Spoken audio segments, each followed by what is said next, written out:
के अनंतनाग में national highway पर रनवे बनाने का काम भी तेज हो गया। बताया गया कि इस रनवे को लड़ाकू विमानों की इमरजेंसी लैंडिंग के लिए बनाया जा रहा है और इसे बनाने के लिए अनंतनाग के बिजबिहारा में कई ट्रक और खुदाई करने वाली मशीनें दिन रात काम में लगी हैं। जम्मू श्रीनगर नेशनल हाईवे पर बन रहा ये रनवे करीब 3 किलोमीटर लंबा और 60 मीटर चौड़ा होगा।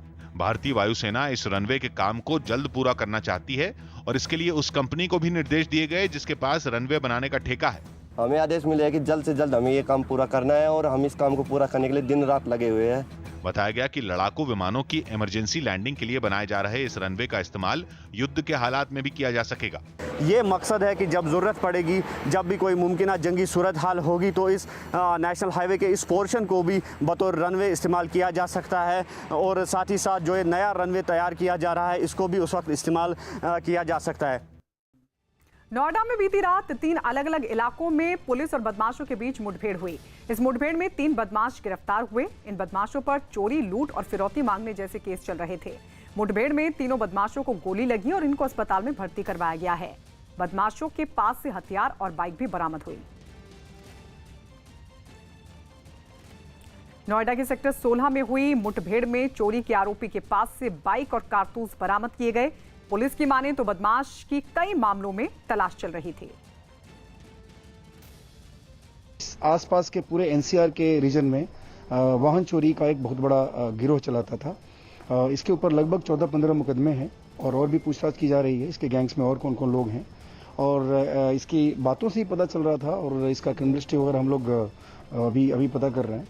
और ये बेसिकली एक बाइक चोरी हुई थी, उस बाइक चोरी को लेकर के ये भाग रहा था। पूछताछ में पता चला ये बाइक चोरी की है और अभी यहाँ ये जो चोरी की बाइक थी वो बरामद हुई है और उसी के साथ इसके पास जो तमंचा जिससे फायर कर रहा था वो इसके पोजीशन से रिकवर हुआ।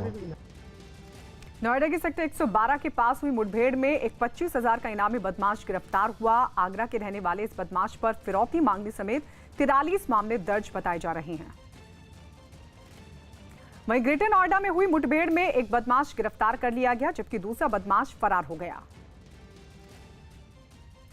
तो आपको बता दें, एक बदमाश को तो गिरफ्तार कर लिया गया जो ग्रेटर नोएडा में मुठभेड़ हुई थी, जबकि एक बदमाश भाग निकला। इसमें एक बदमाश के पैर में गोली लगी है, एक बदमाश फरार है। अभी कॉम्बिंग की गई है, कॉम्बिंग जारी भी है। यह बदमाश शहजाद नाम का बदमाश है जो मुडाली थाना मेरठ का रहने वाला है, दादरी में रहता है। ये हाफिजपुर जनपद हापुड़ से लूट में वांटेड था। वहाँ इसके गिरोह ने सरिया वगैरह लूटा था, उसमें वांटेड है। अमेरिका में जारी बवाल को शांत करने के लिए पुलिस अब प्रदर्शनकारियों से माफी मांगकर उन्हें समझाने की कोशिश कर रही है। मिनेसोटा में अफ्रीकी मूल के जॉर्ज फ्लॉयड की पुलिस हिरासत में मौत हो गई, जिसके बाद पूरे अमेरिका में हिंसक प्रदर्शनों का दौर शुरू हो गया। हालात संभालने के लिए पुलिस ने पहले तो सख्ती का सहारा लिया, लेकिन बात नहीं बनने पर पुलिस ने प्रदर्शनकारियों से माफी मांगकर उन्हें शांत करने की कोशिश की। लॉस एंजलिस में प्रदर्शनकारियों से निपटने के लिए तैनात पुलिस वाले उनके सामने घुटने टेक कर बैठ गए। पुलिस ने लोगों से माफी मांगी और तोड़फोड़ न करने की अपील की।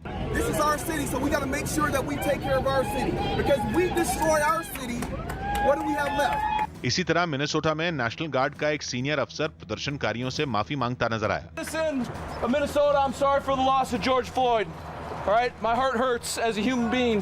उसके इस अंदाज का प्रदर्शनकारियों पर भी अच्छा असर पड़ा। कई लोग तो उसे गले लगाते दिखे। लोगों को समझाने के बाद वो अपने जवानों